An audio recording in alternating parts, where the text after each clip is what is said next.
chapter 5. We're going to be there again tonight. But before we do, Andy, one thing you said, you were talking about the lady who came in and things were not going well. It reminded me of something I've heard from a pastor that shared 3 knots that should be triggers for inviting someone to church. And so he gives these 3 knots. Things are not going well, things I was not prepared for, or I am not from here. So I just wanted to mention that, those 3 things are not going well. It reminded me of that situation. It's a really good invitation often when someone's willing to open up to you that something's not going well.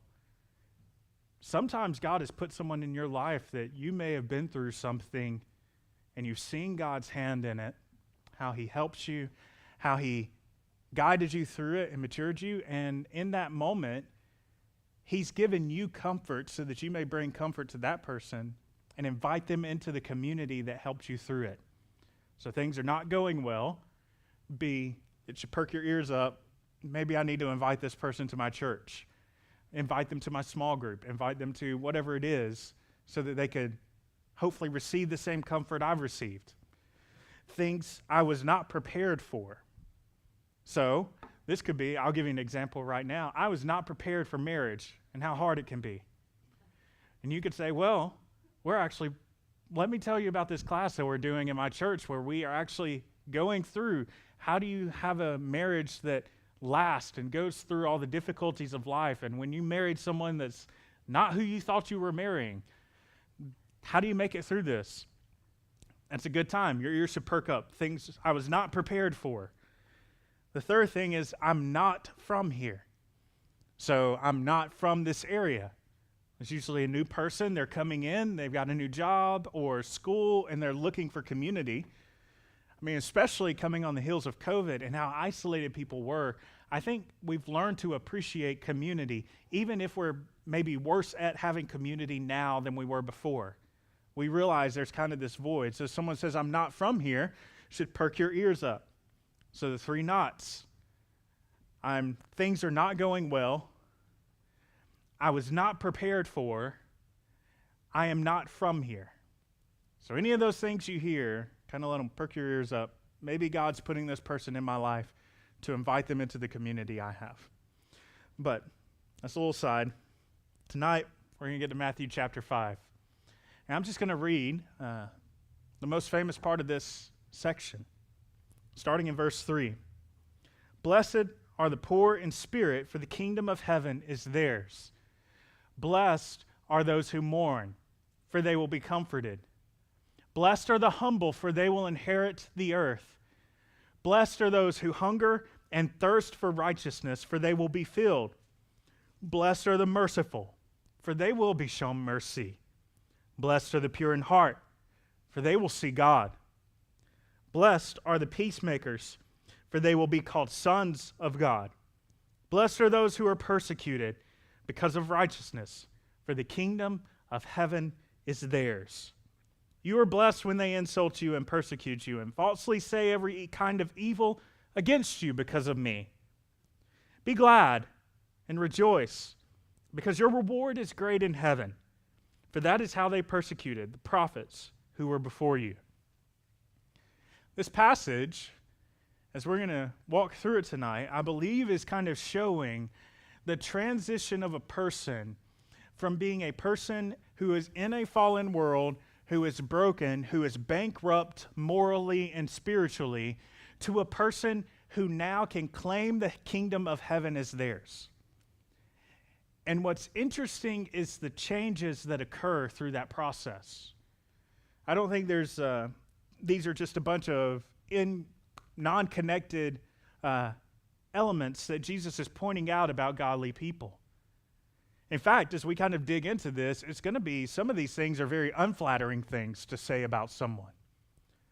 But let's just begin with the first one, the poor in spirit. Blessed are the poor in spirit, for the kingdom of heaven is theirs. If you go to this world, which is patokos in Greek, and look at what it means, It means pertaining to being economically disadvantaged. You're broke, is basically what it means. Pertaining to being thrust on divine resources. It's kind of that person who's coming to the altar has nothing left, just falling at the mercy of God. It means lacking in spiritual worth. It's a potential translation for it. Being spiritually worthless.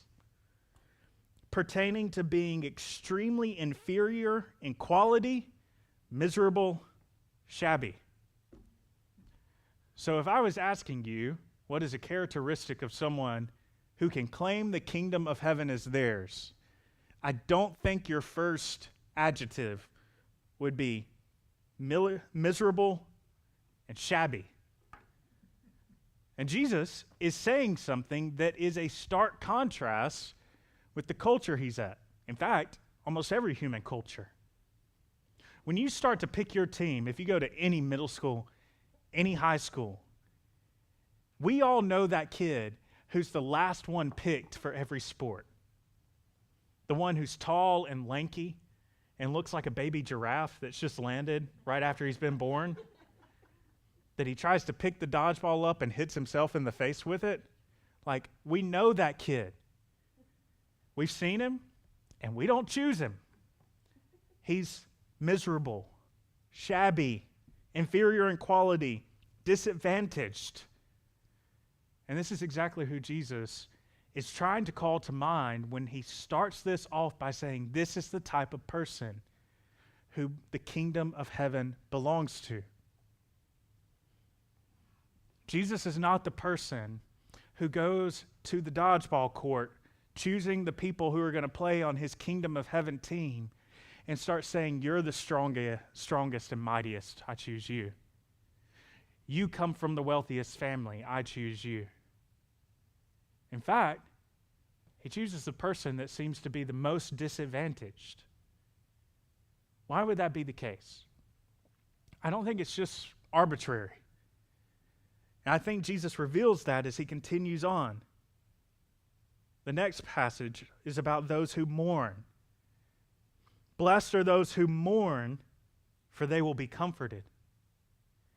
You know, a unique perspective that a person who is disadvantaged has is they're more keenly aware to certain broken parts of the circumstances in the world around them. They see what it's like to be oppressed. They see what it's like to be the last person always picked, and they know the shame and the humiliation that they have to deal with. They're not looking around at the system and thinking, I want to keep things the way they are. They're often the ones that are looking around and saying, the system is really broken, and they mourn. They feel the shame standing there as the last person on court, where the team that is lacking a person for their team would rather not even have them on the team than pick them. They feel that shame. They feel the brokenness of what's going around, the injustice, and they're aware of it, and they mourn. So when Jesus says this, blessed are those who mourn, for they will be comforted. Maybe the distinct thing that's standing out about this person who is shabby and miserable is they're seeing something in the circumstances around them that those who are advantaged, those who are well off, those who are strong and mighty are willing to overlook because it benefits them. They're willing to keep it going because they're comfortable with it. And Jesus says that person who's able to look around and see what is causing those who are the least among them to be oppressed and rejected, they will be comforted. Blessed are those who are humble, for they will inherit the earth. The word there, praus, means pertaining to not being overly impressed by a sense of one's self-importance. It means to be gentle, humble, considerate, meek. To be humble. It's interesting that word, the last one, meek, is actually a word that Jesus used to describe the very inner part of who he was. Come to me, for I am meek. In Matthew 5, or Matthew 11. Jesus himself held that up as an attribute that should be striven for, not something that should be seen as shameful or diminished. But if you think about that, the analogy of standing on the dodgeball court, you don't want the meekest person on your team. They are going to eat a dodgeball to the face. They're not going to help you win the game. They're not going to be the most standing up. You want the proud person. You want the person who's worked out 6 days a week for since he was 3. You want the person you're convinced is on steroids. You don't want meek. But Jesus, when he's describing those who inherit the kingdom, it's those who are meek, who are humble.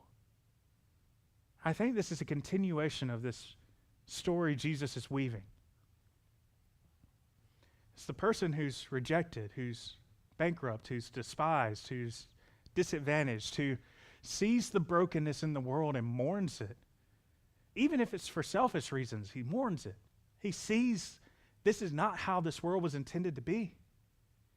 It was not supposed to be a survival of the fittest type world. This was supposed to be something where human beings were loved and shown dignity because they were made in their God's image and they bore his image. And he mourns. And through that mourning, it actually can teach you to be humble. It can teach you to say, this was how I was treated. I will not treat others the same way. It's quite interesting to me that if you look at how generous a person is, sometimes it seems like this is not always the case, because I know there are those who are the exception to this. But sometimes it seems like it's the people who have the least who are the most generous with what they have. And maybe the reason why they are like that is because they've seen what it's like for those who are wealthy to withhold their wealth, to treasure it for themselves, even when they were in need. And they thought, I will never be like that to those who are in need around me. It's if you go to impoverished sections of communities, I've heard people who are sharing their stories about growing up in very poor areas. For you to steal from someone else in that area was one of the most heinous things you could do. Because they were all in this mentality of, we're broke, we're poor, so we have to care for one another if we're going to make it through this. And for you to have that selfishness where you would essentially condemn someone else to total poverty for the sake of just a little bit of help for yourself for a moment, it was this breaking of kind of a social contract in that area. Blessed are those who are poor in spirit, who mourn the brokenness in the world, who are humble, who are meek. Blessed are those who hunger and thirst for righteousness, for they will be filled. Something that happens in that, when you see the world around you as broken, when your heart is humbled and you're mourning what you see as evil in this world and people not being built up and supported, and your heart is humbled and you turn and start to try to mend that, is your heart starts to look more like your God's. Your heart starts to reflect a God who longs for justice and righteousness. And that word there, righteousness, it's not just good acts, devoid. Sometimes we can think of righteousness as just kind of having a good mentality, having good intentions. But all throughout Scripture, the word righteousness and justice are used interchangeably with one another.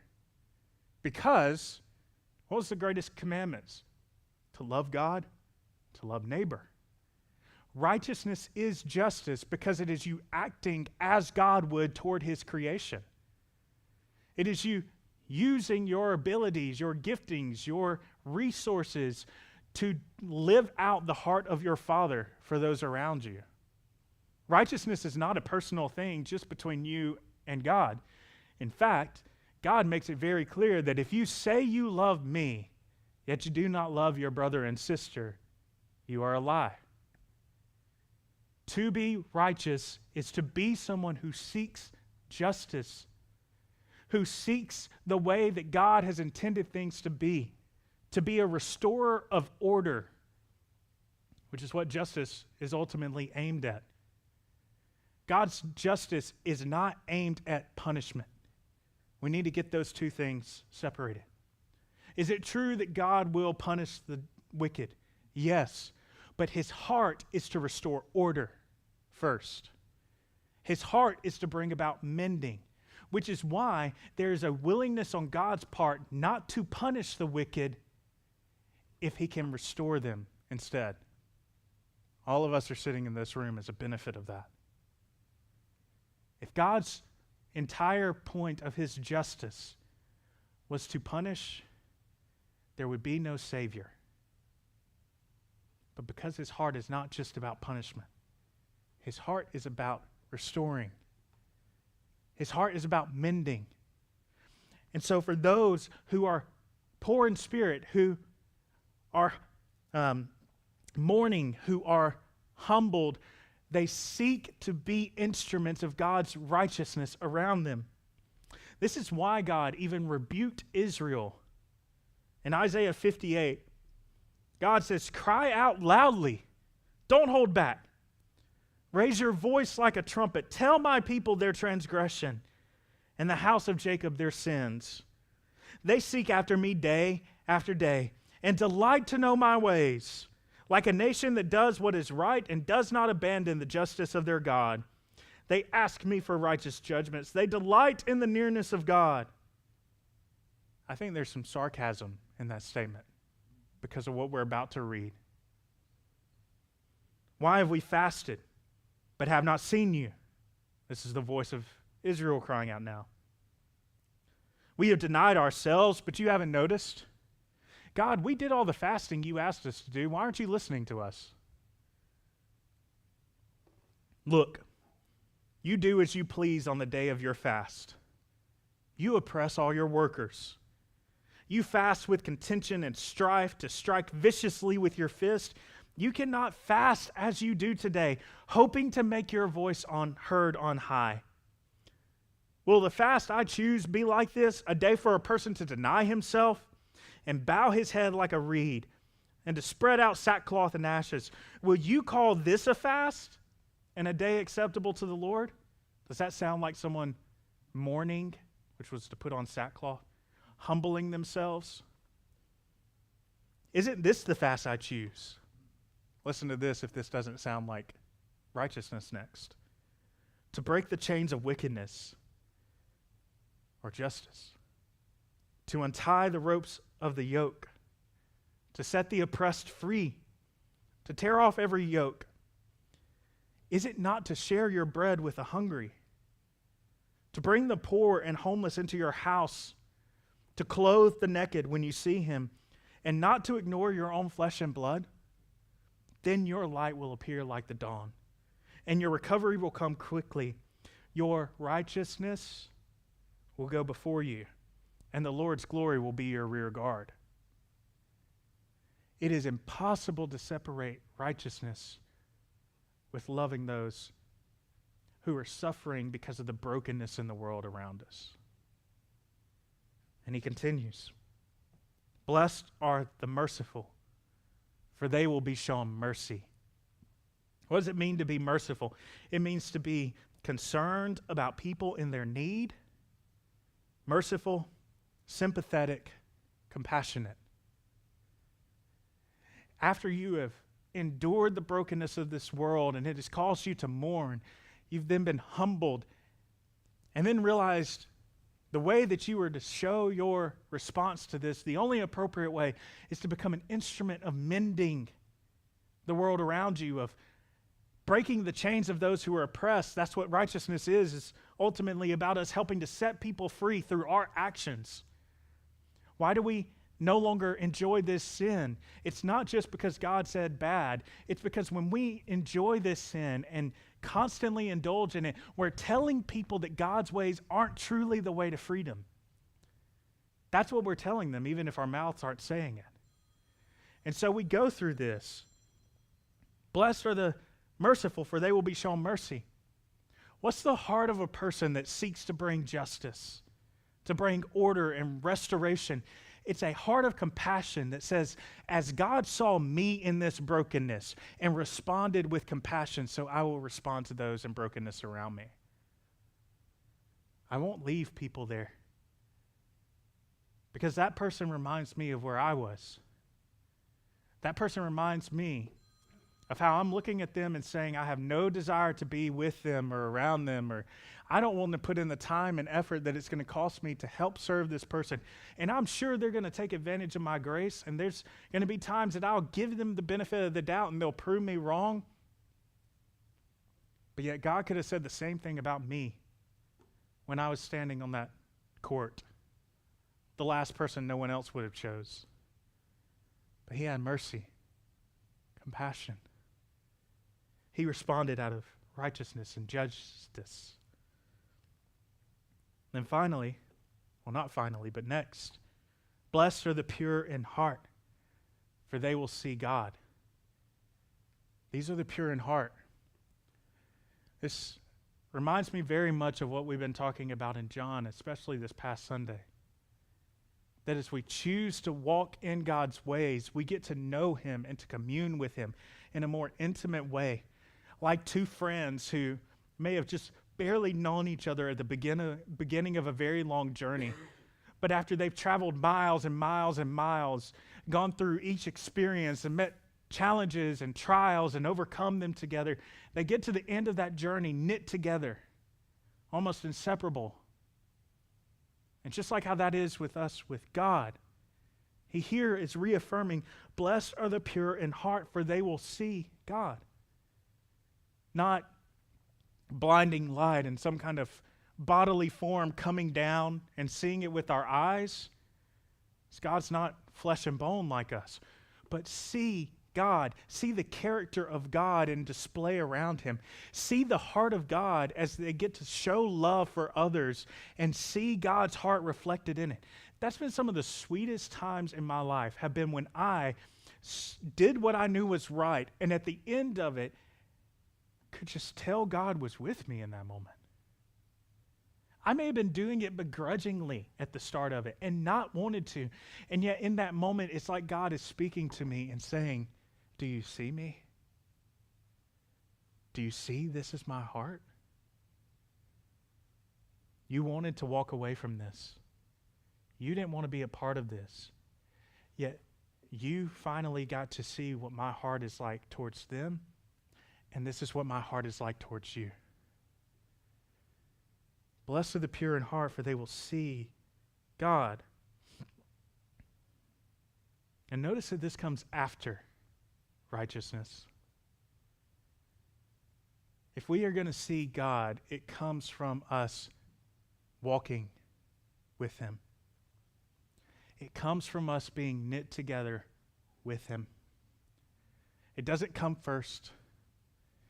It's not like God shows up and says, here I am. Now go serve me.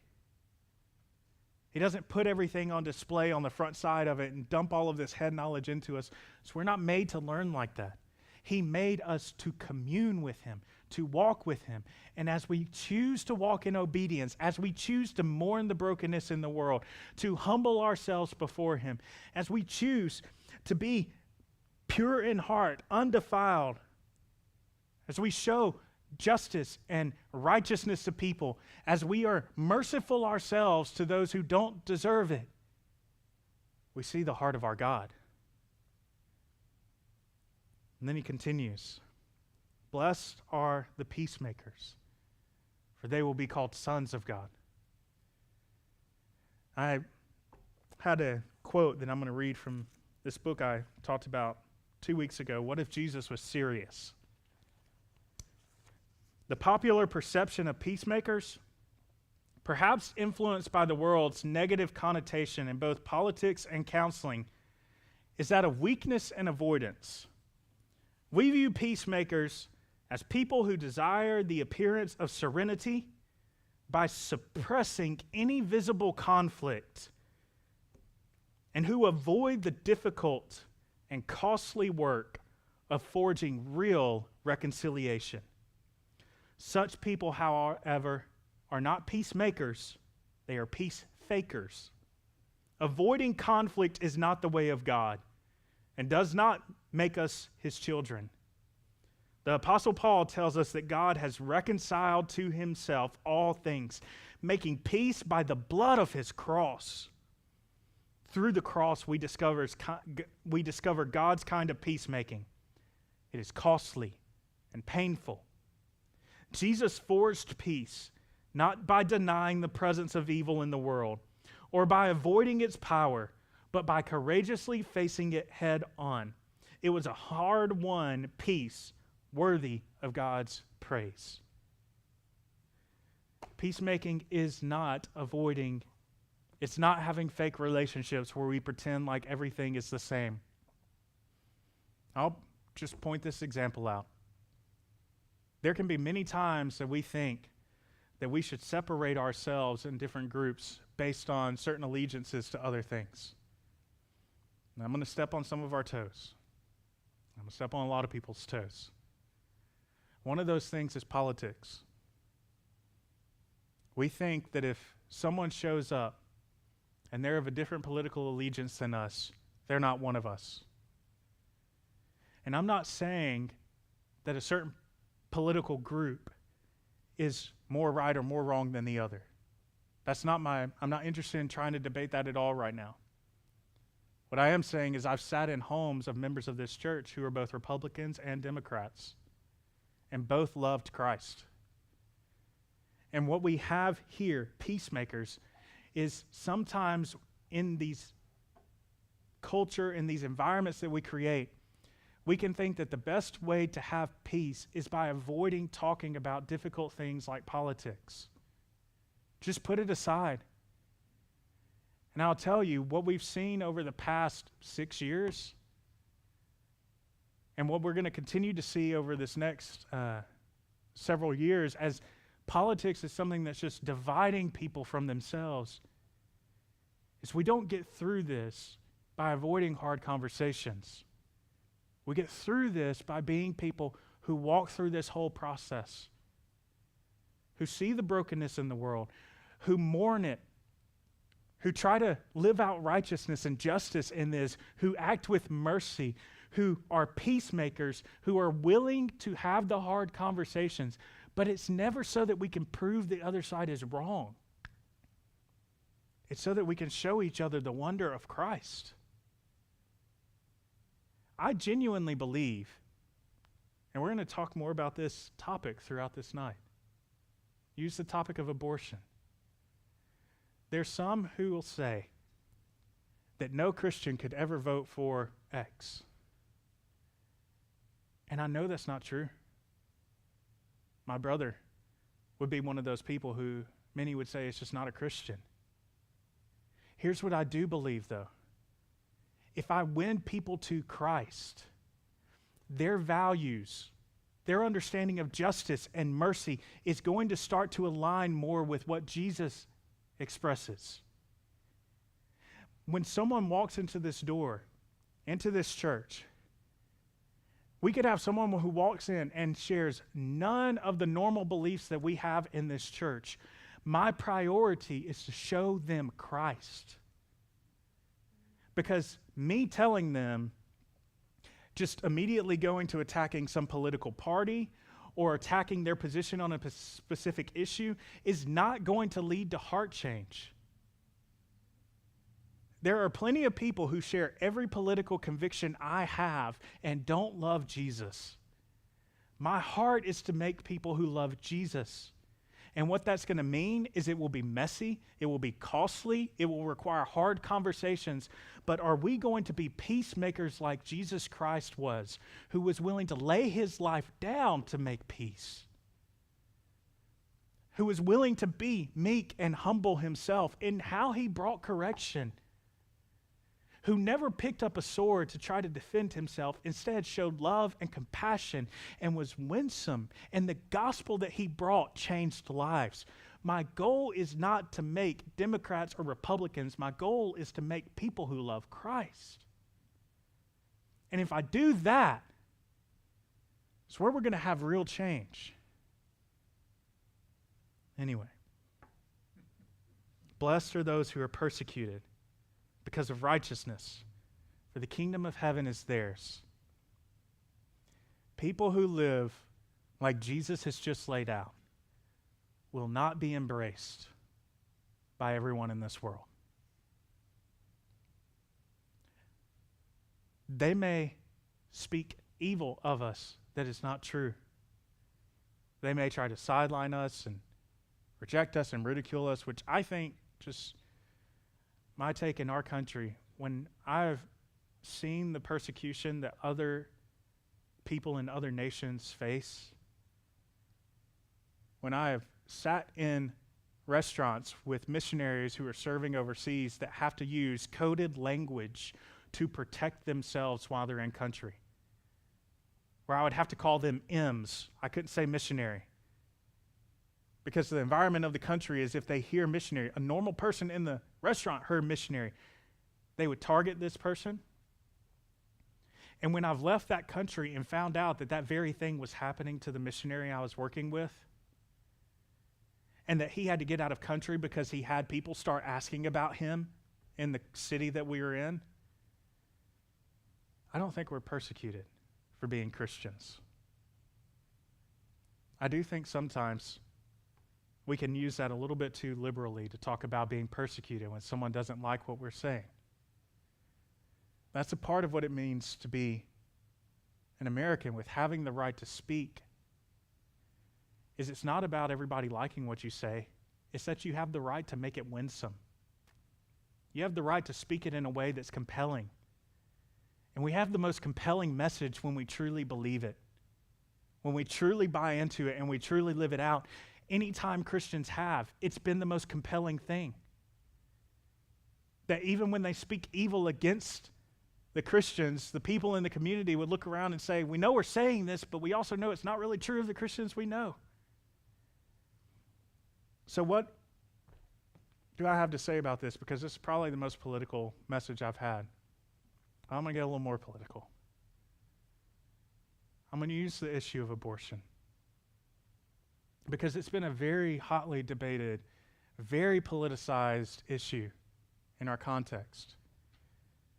And I want to propose a different way of going about this.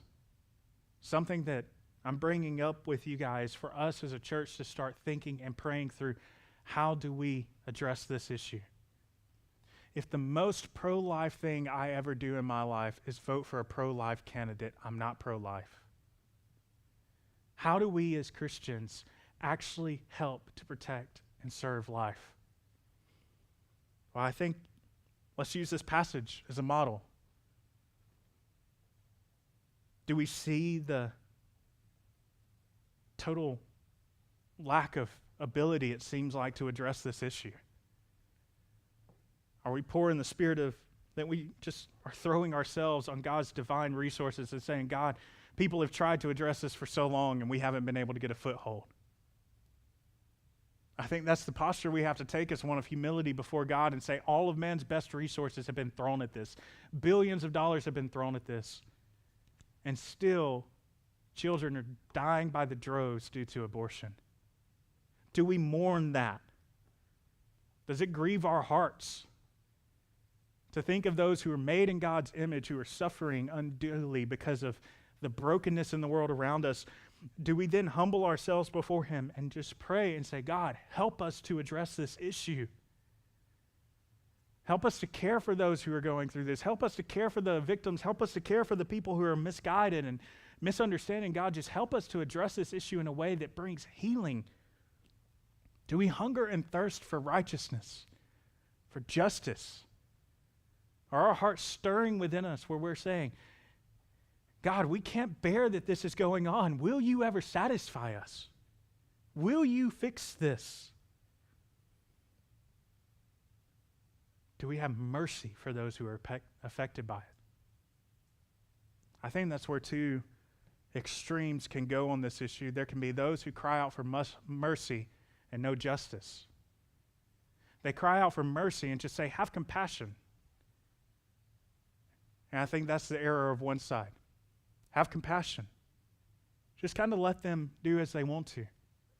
We can have the other side that cries out, justice, justice, justice. And there's no mercy or compassion. Let's be people of both.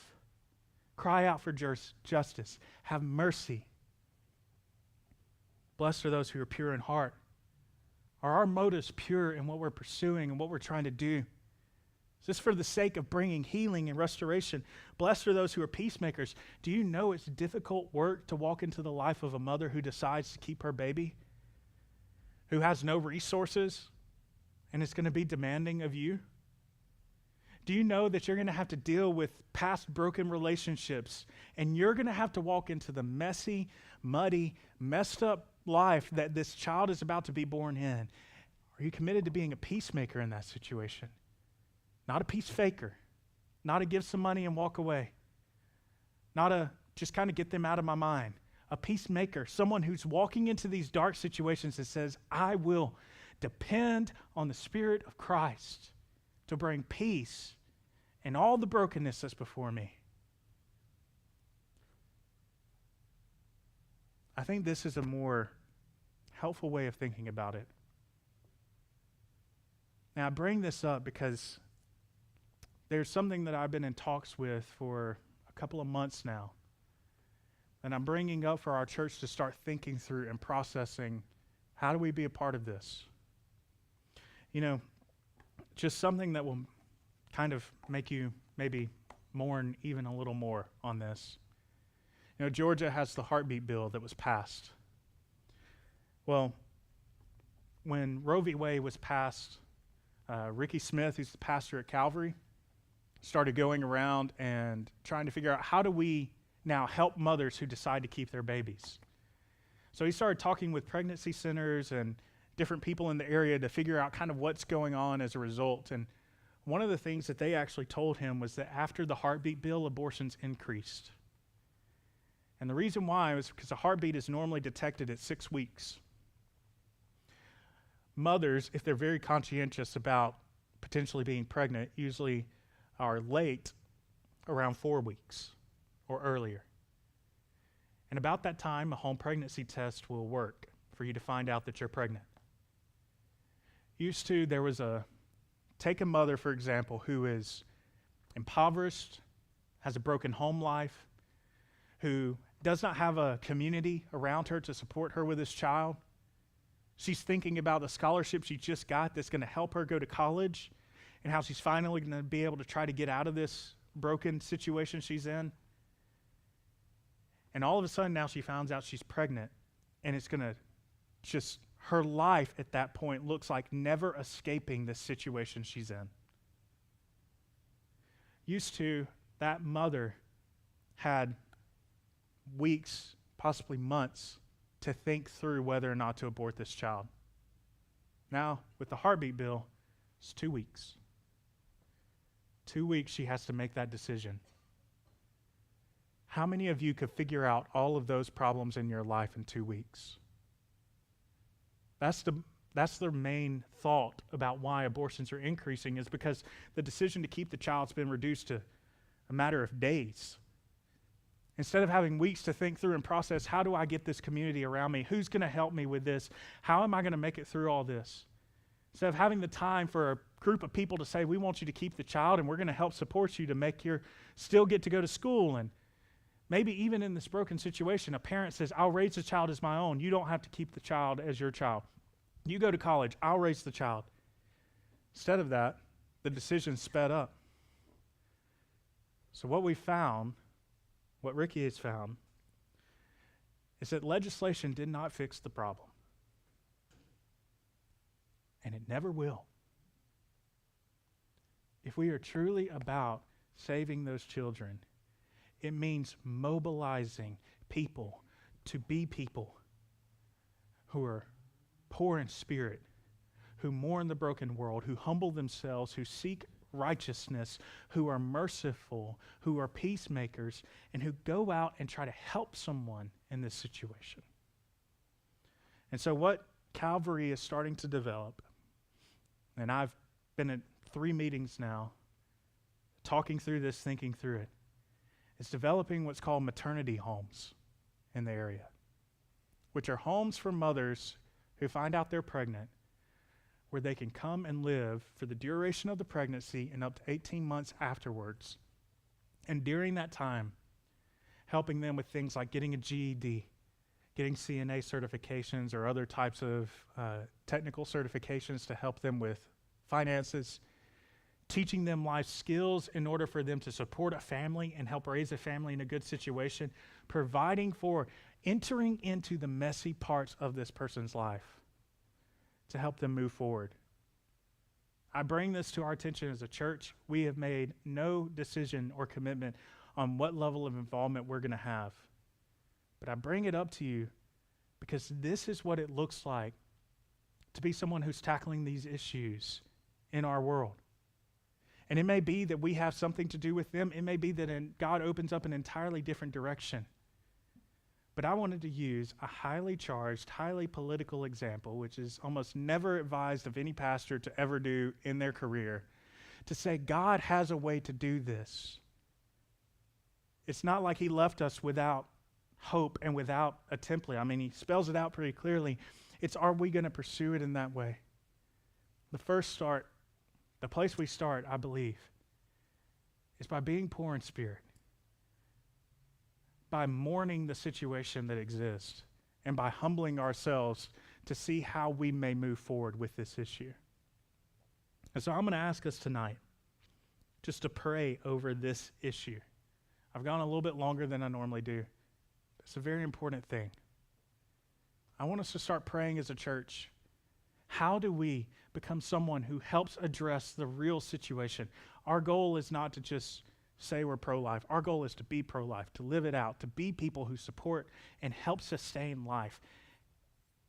And that's sometimes costly. But how do we do this as a church? We need prayer. We need God's guidance on this. So let us pray for this for a couple of minutes.